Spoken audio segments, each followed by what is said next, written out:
नमस्कार, बहुत स्वागत है आपका डेली 24 भारत में। मैं हूं आपके साथ अनीता शर्मा। शुरुआत करते हैं उत्तर प्रदेश की बड़ी खबरों से। उत्तर प्रदेश में साल 2027 में होने वाले विधानसभा चुनाव को लेकर राजनीतिक गतिविधियां तेज होती दिखाई दे रही हैं। सत्तारूढ़ दल लगातार तीसरी बार सरकार बनाने की रणनीति पर सक्रिय रूप से काम कर रहा है और इसी चुनाव का दौर भी शुरू हो गया है। चर्चा है कि मुख्यमंत्री योगी आदित्यनाथ संघ राय की कार्यक्रम में राष्ट्रीय स्वयंसेवक संघ से जुड़े मंच पर मुख्यमंत्री योगी आदित्यनाथ की मुलाकात होगी, जहां पर स्वयंसेवक स्थानीय नागरिक उपस्थित रहेंगे। और अपने संबोधन में उन्होंने कहा है कि हिंदू समाज में किसी भी तत्काल खतरे की भावना से नहीं बल्कि सजग और संगठनात्मक मजबूती के साथ आगे बढ़ना चाहिए। उन्होंने जनसंख्या तुलना के मुद्दे पर भी चिंता व्यक्त की और समाज को अपनी प्राथमिकता गिनाई। ऐसे में मुख्यमंत्री योगी आदित्यनाथ और संघ के प्रमुख की मुलाकात जो है यूपी विधानसभा चुनाव को देखते हुए बेहद ही अहम मानी जा रही है। उत्तर प्रदेश विधानसभा में उस समय तीखा माहौल देखने को मिला जब ऊर्जा विभाग से जुड़े मुद्दों पर सत्ता पक्ष और विपक्ष आमने सामने आ गए। चर्चा के दौरान ऊर्जा मंत्री AK शर्मा और वरिष्ठ विधायक शिवपाल यादव के बीच जोरदार नोकझोंक हुई। विपक्ष की ओर से आरोप लगाए गए हैं कि बिजली व्यवस्था को लेकर सदन में भ्रामक जानकारी प्रस्तुत की जा रही है और ऐसा चित्र खींचा जा रहा है कि मानो सरकार के कार्यों का कोई भी महत्व ही ना रहे। विवाद उस समय और तीखा हो गया जब विपक्षी नेता ने मंत्री के वक्तव्य को असत्य बताते हुए कड़ी आपत्ति जताई और कहा कि जो व्यक्ति गलत तथ्य रखता है उसे उसका परिणाम भुगतना पड़ता है। जवाब में ऊर्जा मंत्री ने अपनी बात पर जोर देते हुए कहा कि यदि किसी क्षेत्र में कोई समस्या है तो उसे सीधा उनके संज्ञान में लाया गया समाधान किया जाएगा। स्थिति को तनावपूर्ण होते देख सदन की कार्रवाई संभाल रहे अध्यक्ष सतीश महाना ने हस्तक्षेप किया और दोनों नेताओं से संयम बरतने और मर्यादा में रहकर अपनी बात रखने की अपील की। उनके हस्तक्षेप के बाद से माहौल कुछ शांत हुआ, लेकिन ये प्रकरण सदन में राजनीतिक तल्खी और आगामी बहसों के संकेत देते नजर आए हैं। ये 17 से पहले कोई काम ही नहीं हुआ है और नहीं, उन्होंने कहा काम नहीं, उन्होंने कहा हुआ है, उसके बाद ये जोड़ा है। उन्होंने कहा 10 लाख हुआ है, उसके बाद 8 लाख जोड़ा है, ऐसा बोला। ये नहीं बोला कि काम मंत्री जी ने इतना मैं सुन रहे, शुरू से ही सुन रहे, बहुत असत्य बोलते हैं और बहुत ज़्यादा बोलते हैं। और जब असत्य बोल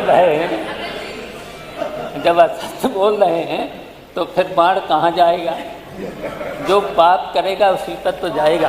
ठीक है, वही बोला माननीय मंत्री जी, जो पाप आप लोग कर रहे हो सरकार में, अरे तो बाढ़ वो तो बाढ़ बताएगा ना कौन पाप कर रहा है। आप पर ही लगेगा। डॉक्टर आगे पूछिए, डॉक्टर आगे पूछे आपका लास्ट प्रश्न।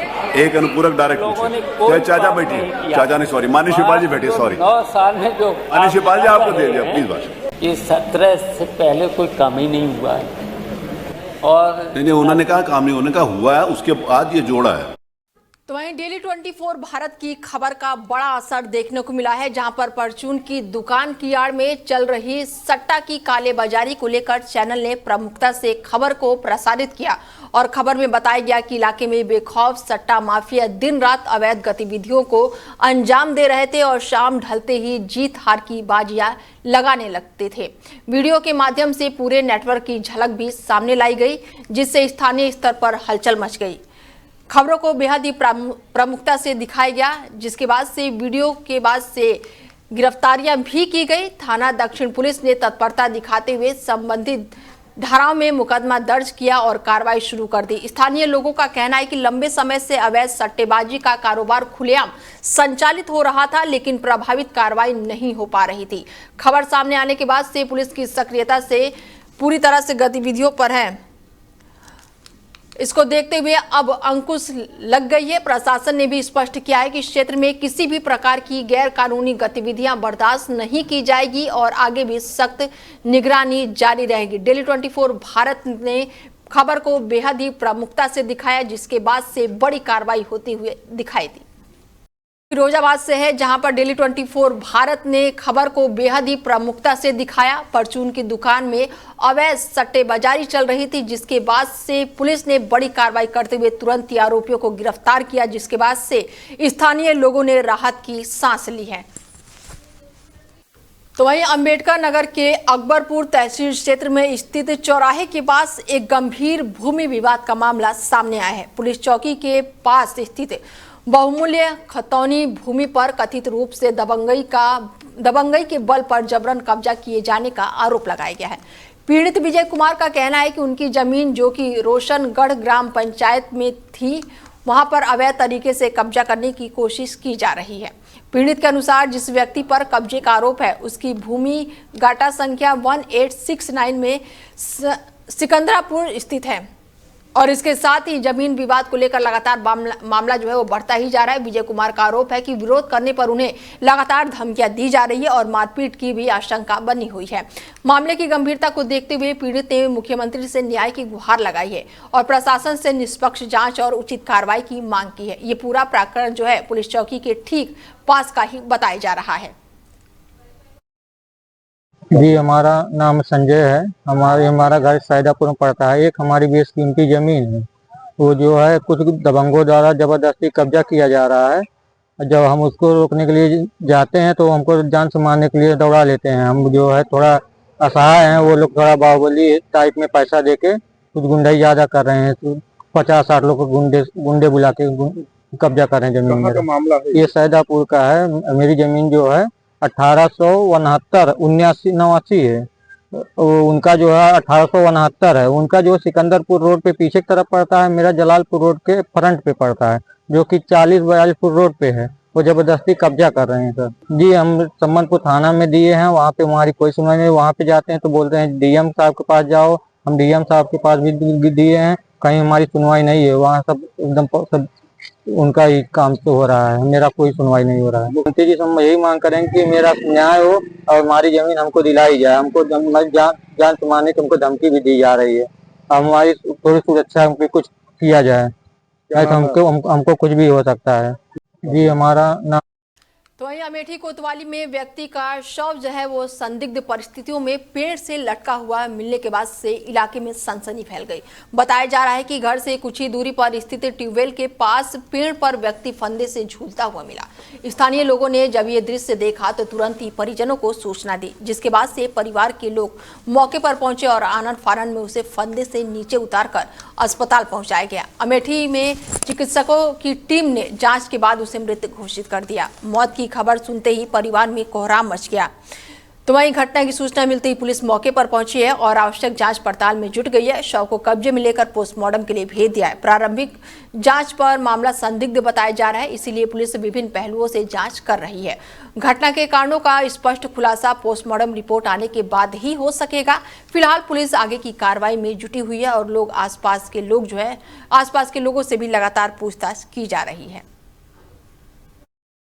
हमारे लड़के हैं, बड़े लड़के, सवेरे उठे, गाय को चारा दिए, गोबर फेंके, ब्रश किए, ब्रश करके बैठे थे। उसके बाद कहाँ निकल गए किसी गांव के लोग बताए कि वो देखो उधर कौन लड़का, तो ट्यूबवेल है, ट्यूबवेल पे लटके थे। तो नीम का पेड़ है, ट्यूबवेल चढ़े, नीम के पेड़ चढ़े, उधर से उतर के लटक गए। तो गाँव के लोग देखे तो बताए, तब बाकी सब लोग गए।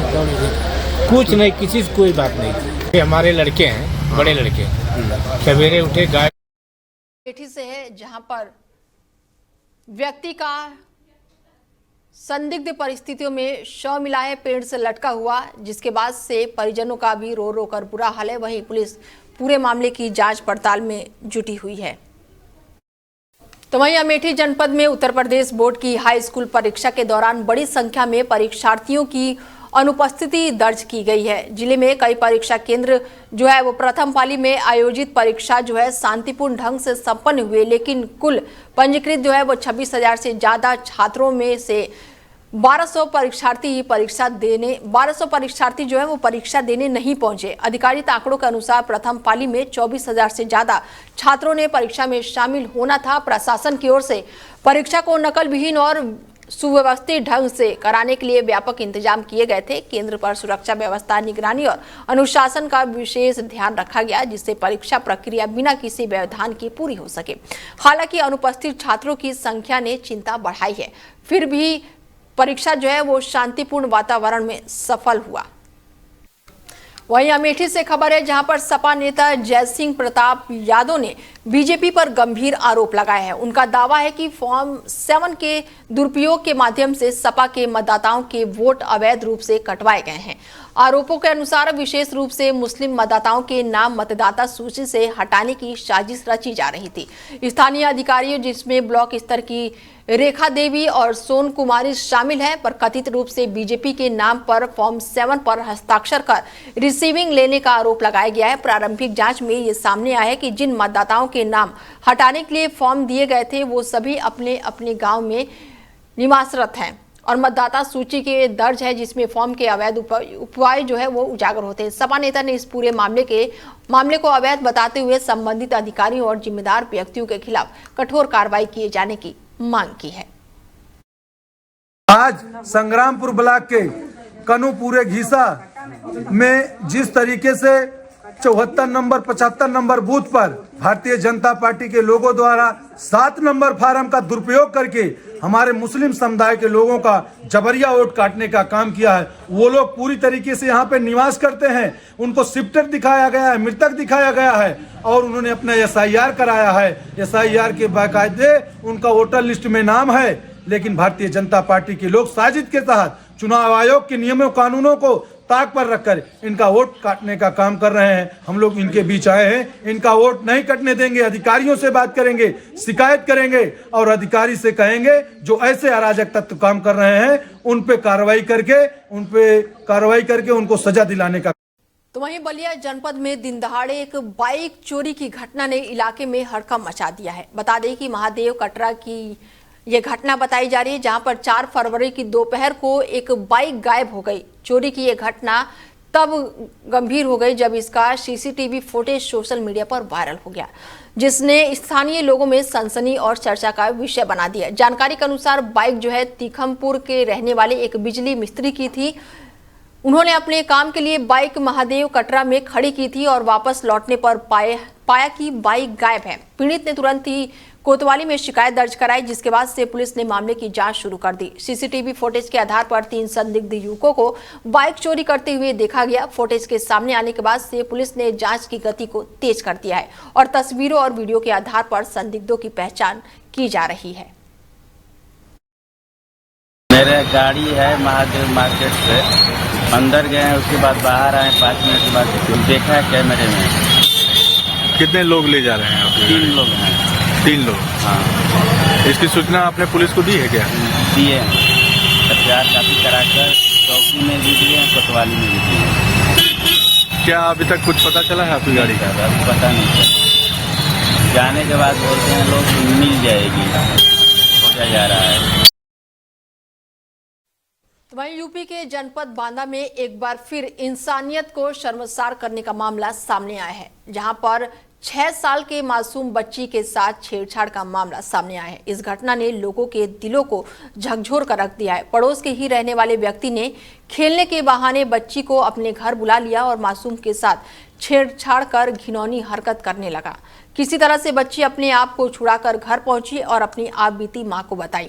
आक्रोशित परिजनों और पीड़ितों ने दरिंदे के घर पहुंचे तो अंदर से दरवाजा बंद करके आरोपी छत से कूदकर फरार हो गया। सूचना पर पहुंची पुलिस ने पूरे मामले की जानकारी कर ली और आरोपी की तलाश में जुट गई।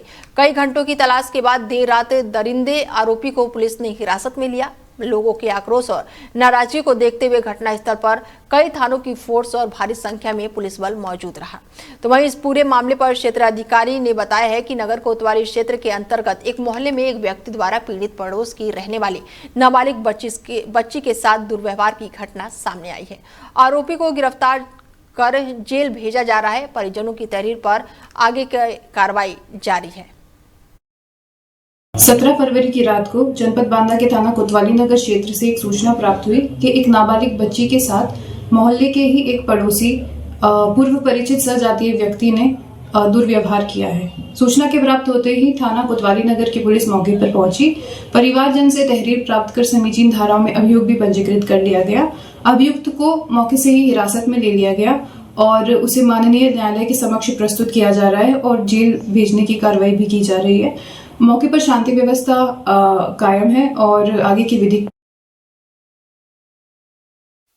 तो वहीं फिरोजाबाद जिले के थाना उत्तर क्षेत्र स्थित ओम कॉलोनी में एक निजी अस्पताल में डॉक्टर की लापरवाही से एक महिला और उसके गर्भ में पल रहे शिशु की मौत का दुखद मामला सामने आया है। न्यू कामयानी अस्पताल में 24 वर्षीय महिला का ऑपरेशन चल रहा था, लेकिन कथित तौर पर उचित चिकित्सा देखभाल और सतर्कता नहीं बरती गई। ऑपरेशन के दौरान महिला की गंभीर स्थिति उत्पन्न हो गई और इलाज में देरी या फिर लापरवाही के चलते उसकी और बच्चे की जान नहीं बच पाई। मृत्यु की जानकारी मिलने के बाद से परिजनों में गुस्सा और आक्रोश में अस्पताल पहुंच गए और जमकर हंगामा काटा। अस्पताल परिसर में अफरा तफरी मच गई, जिससे स्थानीय पुलिस और प्रशासनिक अधिकारी तुरंत ही मौके पर पहुंचे। स्वास्थ्य विभाग की टीम ने भी घटनास्थल का निरीक्षण किया और अस्पताल को सील कर दिया। परिजनों ने आरोप लगाया कि ऑपरेशन के दौरान डॉक्टर और अस्पताल की लापरवाही सीधे तौर पर महिला और उसके शिशु की मौत के जिम्मेदार है। अस्पताल का स्टाफ मौके से फरार हो गया, जिससे स्थिति और तनावपूर्ण हो गई। पुलिस पूरे मामले की गंभीरता को देखते हुए आगे की जांच पड़ताल में जुट गई है। मेरा नाम दिनेश यादव है, व्यापार मंडल का महानगर का महामंत्री हूँ। ये मेरे यहाँ काम करते हैं फैक्ट्री में। इनके कल दर्द हुआ था, डिलीवरी पीरियड था, तो ये दिखाने के लिए यहाँ लाए। तो स्थिति इन्होंने कहा बिल्कुल नॉर्मल डिलीवरी हो जाएगी, तो इन्होंने भर्ती कर दिया है यहाँ। नॉर्मल डिलीवरी के बाद इन्हें होपलेस कर दिया गया है कि तुरंत इमीडिएटली ऑपरेशन कराओ, नहीं बच्चा खतरे में है। इन्होंने कहा तो ऑपरेशन करो, ये जिम्मेदारी हमारी पूरी है, बच्चे को कुछ नहीं होगा। पूरी जिम्मेदारी लेने के बाद इनको गुमराह कर दिया गया है, यहाँ डिलीवरी कर दी है ऑपरेशन के बाद। ऑपरेशन में ही स्थिति बिगड़ गई है, बच्ची भी मरी निकली है पेट में से और इसकी भी हालत बहुत ख़राब हो गई है। फिर इन्होंने 2:30 बजे हाथ खड़े कर दिए कि अब इन्हें कहीं भी ले जाओ। हॉस्पिटल न्यू कामयानी है, ये ओम नगर में है और डॉक्टर लोग सब गायब हैं यहाँ से। दोनों पड़े हुए हैं, ये दोनों बॉडियाँ यहीं रखी हैं, बच्ची की भी। डॉक्टर अभय गुप्ता है, डॉक्टर का नाम नहीं है, कोई डिग्री नहीं, अभय गुप्ता है। भावना नाम पेशेंट यहाँ भर्ती हुई थी, उसका ऑपरेशन हुआ, ऑपरेशन से बच्चा हुआ। उसके बाद सीरियस कंडीशन के बाद इन्होंने आगरा रेफर करा। आगरा में जाके किन कारणों से कहीं मृत्यु हो गई, वापस परिजन इसके डेड बॉडी को यहाँ रखा, तो उन्होंने यहाँ रख दिया। ये कात्यायनी हॉस्पिटल है यहाँ। जब हम आए थे तो ये ब्लड चढ़ा रही थी उसको, तो उसको बहुत पसीना छूट रहा था और उल्टी आ रही थी, पानी मांग रही थी। तो ये बोल रहे थे हॉस्पिटल आए पानी नहीं देंगे, नहीं तो कहोगे दर्द ठंडे पड़ जाएंगे। अब बताओ, जब दर्द ठंडे, तुम्हें ऑपरेशन करना है तो दर्द से तुम्हें क्या मतलब है? फिर तो उसको उल्टी आ रही थी। फिर थोड़ी देर हम बुलाते आते चले जाते, ऐसे या लग रही कि मतलब ये वॉक कर रहे हैं टहल से, आए चलेगा आए चलेगा। अभी अल्ट्रासाउंड हो गया, कोई ना कोई अल्ट्रासाउंड ना कुछ, बीपी वगैरह जांच कर लेते और बस। फिर ये आए अचानक, बोले मैं इसको लेके जा रहा हूँ। मैंने कहा कि ऑपरेशन थिएटर में जाओ, देर में ले जाइयो। तो वो हमने पूछ रही तुमने कहा, तो बोले हाँ मैंने परमिशन ले ली। हमने अच्छा। वहीं कानपुर जिले में पुलिस ने एक बड़ी कार्रवाई करते हुए नकली पुलिस अधिकारी बनकर लोगों से ठगी करने वाले शातिर आरोपी को गिरफ्तार कर लिया है।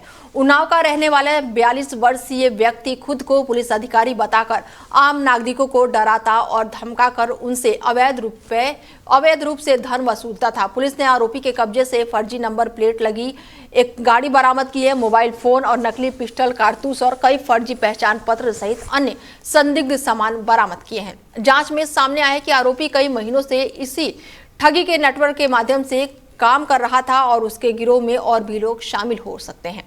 थाना अनवरगंज पुलिस ने आरोपी के खिलाफ बीएनएस के संबंधित धाराओं में मुकदमा दर्ज कर लिया है और आरोपी को हिरासत में लेकर जेल भेज दिया है। पुलिस ने ये चेतावनी दी है कि आम लोगों को ऐसे मामलों में सतर्क रहने की जरूरत है और किसी भी अज्ञात कॉल या संदिग्ध गतिविधियों की सूचना तुरंत ही पुलिस को देनी चाहिए। और इस कार्रवाई से इलाके में राहत की स्थिति बनी हुई है और पुलिस ने लोगों को भरोसा दिलाया है कि भविष्य में इस तरह की धोखाधड़ी रोकने के लिए निगरानी और सतर्कता बढ़ाई जाएगी।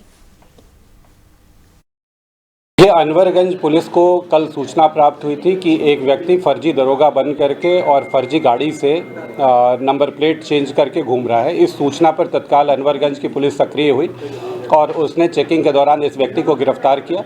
बावर्दी दुरुस्त उत्तर प्रदेश पुलिस के सब इंस्पेक्टर की वर्दी उसने पहन रखी थी विस्तृत पूछताछ की गई, गाड़ी की तलाशी ली गई, तो पूछताछ में ये तथ्य प्रकाश में आया कि ये उन्नाव का रहने वाला है और ये फर्जी सब इंस्पेक्टर बन के घूम रहा है। इसके पास से पुलिस की आई कार्ड, सीबीआई के विभिन्न अधिकारियों के आई कार्ड बरामद हुए, एक पिस्टल बरामद हुई जो टॉय पिस्टल थी लेकिन देखने में बिल्कुल पिस्टल की तरह थी, कारतूस भी बरामद हुए। इसके साथ ही साथ पूर्व प्रमुख सचिव महोदय के लेटर हेड के कुछ पेपर्स भी बरामद हुए। विस्तृत पूछताछ में यह तथ्य प्रकाश में आया कि लोगों को ये नौकरी दिलाने के नाम पे झांसा देने के लिए कुछ कॉलेजेस को किराए पे लेता था, इसी तरह से कुछ होटल के कमरे किराए पे लेकर के वहाँ पे एग्ज़ाम और इंटरव्यू आयोजित करता था और आयोजित करके लोगों से बेवकूफ़ बना करके पैसे लेता था। इस विस्तृत पूछताछ के क्रम में 2 अन्य लोगों के भी नाम प्रकाश में आए हैं, उनके बारे में भी जानकारी करके उसके बारे में अग्रिम कार्रवाई की जा रही है।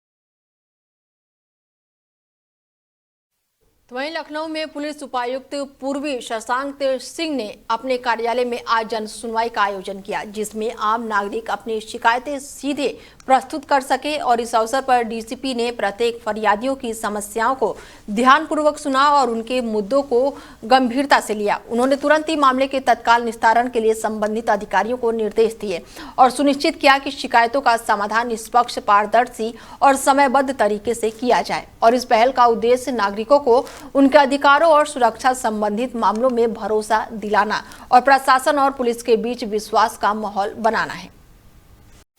तो वहीं लखनऊ में एक युवती का खोया हुआ मोबाइल फोन पर उसके चेहरे पर खुशी लौट आई है। घटना महानगर को क्षेत्र का बताया जा रहा है, जहां पर युवती ने अपने मोबाइल के गुम होने की सूचना पुलिस को दी। सूचना मिलते ही तुरंत ही पुलिस ने कार्रवाई शुरू की और सर्विलांस तकनीक की मदद से मोबाइल को ट्रेस करके सुरक्षित बरामद किया।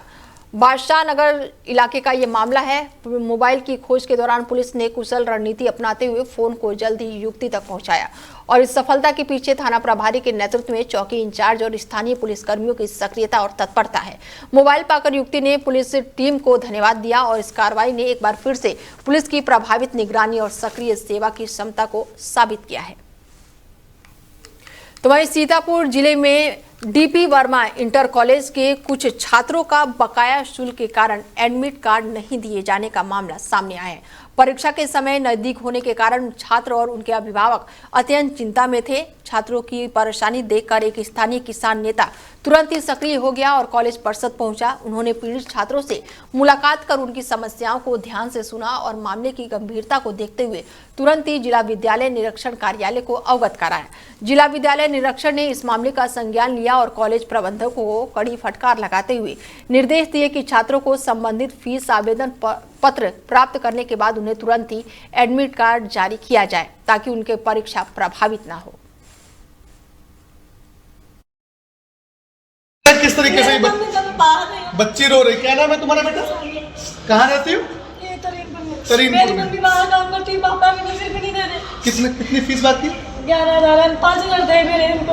अब ये 5,000 दे रही है। डीपी वर्मा ये स्कूल इंटर कॉलेज है खगसिया मऊ में। आप देखिए कि इन लोगों को जरा भी शर्म नहीं है कि बच्चों की परीक्षा खराब करने पे, पढ़ाई खराब करने पे लगे हुए हैं। ये बेटी जिस तरीके से रो रही है, आज हमारे पास यहाँ से फोन आया, प्रमोद जी ने फोन किया हमारे पास, इनके भी दोनों बच्चों को एडमिट कार्ड नहीं दिया जा रहा। 5 से 6 हजार इनकी फीस बाकी है। हमारा निवेदन है जिलाधिकारी महोदय से कि तत्काल इसकी स्कूल की जांच हो, इसके ऑडिट की जांच हो, इसके टीचरों की जांच हो और जो भी ये फीस ले रहे हैं उसकी जांच हो। और कौन सा ऐसा प्रावधान है जहां पे ये लिखा हुआ हो कि बच्चों को एडमिट कार्ड नहीं दिया जाएगा। हाई स्कूल इंटर के बच्चों को एडमिट कार्ड नहीं दिया जा रहा।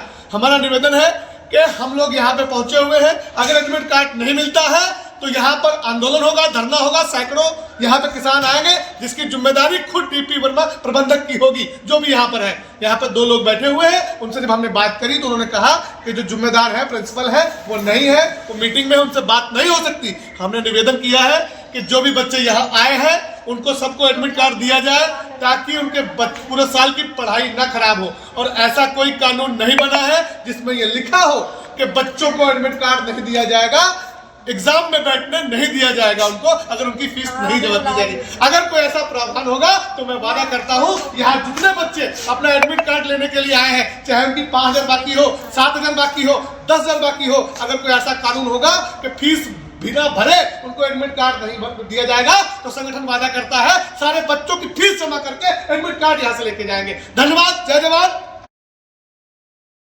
सीतापुर क्षेत्र से एक विवादित घटना सामने आई है जिसमें एक महिला ने अपने पति को चौराहे पर सार्वजनिक रूप से पीटा है। बताया जा रहा है कि महिला को शक था कि उसका पति स्कूल में एक महिला शिक्षिका के साथ अवैध संबंध रखता है। गुस्साई पत्नी अपनी मां और बेटी के साथ स्कूल पहुंची और वहां अपने पति को थप्पड़ मारते हुए सरेआम अपमानित किया और इस दौरान दोनों पक्षों के बीच जमकर तकरार हुआ और गाली गलौज भी हुई। घटना का पूरा वीडियो किसी ने मोबाइल में रिकॉर्ड कर लिया और सोशल मीडिया पर साझा कर दिया, जिससे इलाके में ये तेजी से चर्चा का विषय बन गया है। घटना के बाद से दोनों पक्षों जो है थाने पहुंचे हैं और अपनी अपनी तहरीर दर्ज कराई है।